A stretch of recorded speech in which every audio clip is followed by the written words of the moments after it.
Perbincangan publik kembali memanas setelah potongan video Pandji Pragiwaksono dari pertunjukan mensrea ramai dibagikan di media sosial. Namun kali ini sorotan justru bergeser ke reaksi netizen yang budiman yang menanggapi serius komedi tersebut, khususnya saat nama Raffi Ahmad disebut sebagai contoh figur publik. Meski Pandji menegaskan konteksnya adalah kritik soal alur dana dan praktik bisnis, netizen yang berbakti justru menjadikan momen itu sebagai pintu masuk untuk membedah jejak bisnis Raffi Ahmad secara lebih luas. Diskusi pun berkembang liar, meninggalkan panggung komedi dan masuk ke ranah spekulasi publik.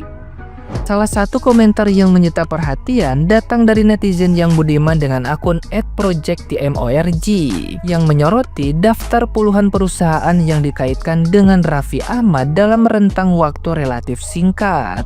Netizen yang berbakti tersebut mempertanyakan sumber modal, kecepatan ekspansi bisnis, serta keterkaitan beberapa entitas dengan nama-nama politik nasional. Disebut pula sejumlah perusahaan kuliner dan hiburan yang sudah tidak beroperasi, termasuk keterlibatan figur publik lain dalam struktur bisnisnya.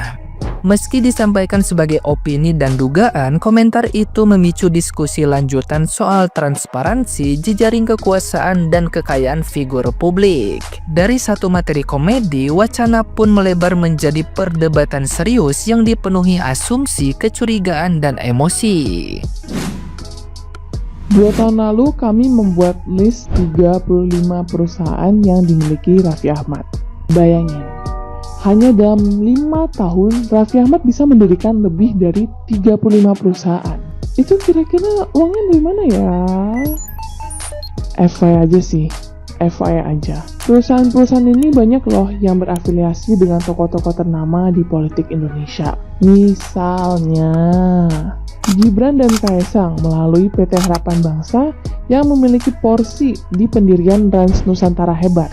Food court yang udah tutup dari Februari 2025. Selain itu, Gibran juga berperan sebagai pemilik saham 1,1% di PT Rans Entertainment Indonesia. Ada juga Dito Aryotejo, mantan Menteri Pemuda dan Olahraga yang bersama-sama mendirikan PT Rans Prestitius Cakrawala dan PT Rans Nikmat Sejahtera. Tapi ya, lagi-lagi, itu semua FYI doang kok.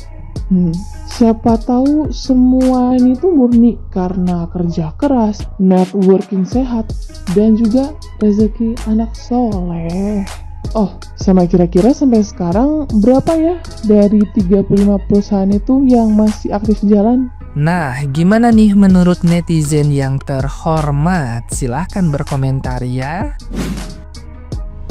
Siapa di sini yang udah nonton mensreanya Pandji Pragiwaksono yang udah tayang di Netflix, yang mulai rame digiring opininya seperti kayak menghina fisik lah, ya pokoknya rame banget lah di medsos tuh. Dan gue yakin mereka yang komen-komen kayak gitu ngebela itu nggak nonton mensrea sampai 2 jam. Gue nonton dari awal sampai selesai, dari mulai openernya. Dan opener juga keren-keren banget. Salut buat para openernya juga keren-keren banget. Jokesnya juga ngena banget. After dari mensrea itu mulai banyak bermunculan komen-komen. Salah satunya dari Dr. Tompi nih.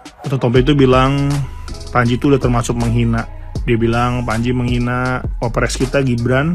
Perihal Gibran yang suka terlihat mengantuk, itu dianggapnya seperti menghina. Dan gak lama setelah itu muncullah tuh berita Tompi dan para artis lainnya kayak Iko Uwais, Melanie Ricardo tuh mulai datang tuh mengunjungi wapres kita Gibran soal banyaknya kontribusi yang udah pemerintah kasih ke Sumatera. Ya pokoknya segala ya puja-puji lah. Ada yang bikin gue langsung keinget perihal omongan Pandji kemarin di mensrea soal cuci uang yang ya ditengarai menurut keyakinan Pandji itu Raffi Ahmad. Dan gue juga dapat klip dari Project Mutatuli yang melakukan investigasi perihal ini. Bahkan di satu postingannya Dr. Tompi ketika mereka lagi selfie tuh dengan Mas Gibran, dia ngeledek soal wah dapat komisaris apa nih.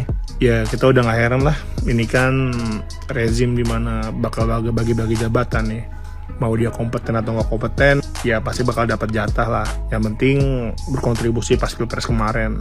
Jadi Kita lihat abis ini ada berita Dr. Tompi dan lain-lainnya bakal dapat jabatan. Kita lihat aja. Terus next, komen pendapat kalian di bawah. See ya. Banyak yang bilang, itu Raffi Ahmad udah bekerja keras sejak dia masih muda, dulu dia MC gini. Iya tahu, tapi kan saya bahas bukan itu. Video saya ini nggak bahas tentang asal harta Raffi Ahmad. Iya, saya percaya kok dia tuh hasil kerja keras. Dari MC, jadi presenter zaman dulu kan dahsyat, YKS, segala macem. Tapi saya kan di video ini nggak membahas soal itu. Saya cuma bertanya nih ya oke, ini ya saya coba memposisikan saya dalam POV-nya itu ya, Raffi Ahmad ya, atau enggak fansnya Raffi Ahmad nih. Jadi ada dua fitnah nih. Ada dua fitnah, satunya yang soal itu acara settingan, satunya pencucian uang. Nah, mana yang lebih receh? Yang soal tuduhan settingan ini kan. Nah, tapi kenapa dia galak banget di yang soal tuduhan soal receh ini ketimbang yang tuduhan pencucian uang gitu. Padahal kalau kita lihat dari sisi hukum kan lebih serius tuduhan yang pencucian uang loh dibanding yang sekedar dibilang acaranya settingan, ya kan? Tapi kenapa dia cenderung ngotot dan galak ketika dituduh acara Rans itu settingan, ketimbang ketika dituduh terlibat pencucian uang? Itu yang saya tanyakan itu. Saya nggak masalahin soal harta asal muasal harta Raffi Ahmad ya, saya cuma nanya itu. Jadi gitu ya. Kita bahas sosok anak muda yang lagi viral dan luar biasa. Siapa dia? Raffi Ahmad. Nah, kalau kita bicara tentang Raffi Ahmad, Anda tuh kenal Raffi Ahmad di mana? Melalui apa? Pasti pada umumnya melalui media. Nah, Raffi Ahmad itu Anda kenal sejak kapan? Pasti Anda mengenal sejak Raffi Ahmad itu memang sudah populer. Nah, kalau sekarang kita bicara Raffi Ahmad banyak kekayaannya, ya wajar saja. Karena memang dia itu kerjanya siang malam, stripping semua acara. Dari pagi, siang, sore, malam, bahkan mungkin dia tidur juga di kendaraan. Kebayang nggak? Saya sih tidak saling mengenal dengan Raffi Ahmad. Tapi kalau sekarang dia kaya itu ya wajar saja. Wajar karena perjuangan dan orangnya humble. Lalu dia betul-betul orang yang ya kita lihat aja. Dia sepertinya nggak punya musuh. Yang setahu kita dia punya banyak kawan. Nah, itulah hasil perjuangan. Jadi bukan hasil ongkang-ongkang. Kebayangkan anaknya aja Rathpatar dan Rayansa itu mungkin kalau jadi bintang iklan pasti ya harus dengan kontrak dan ada nilai komersilnya. Jadi wajar kalau Raffi Ahmad itu kaya raya.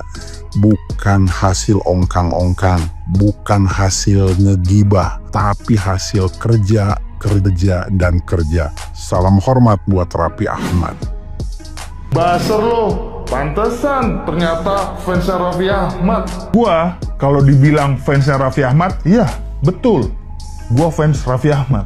Tapi kalau lu bilang gua baser, buktikan apakah ada aliran dana ke rekening gua ataupun ke gua dari uang politik atau uang pemerintahan. Gua sampai detik ini tidak pernah menerima sepeser pun uang proyek lah, pemerintah lah, dan lain-lain. Gua bersuara karena hati nurani gua, dan gua berbicara tentang fakta. Dan Basar sebenarnya adalah Pandji Pragiwaksono. Ini buktinya.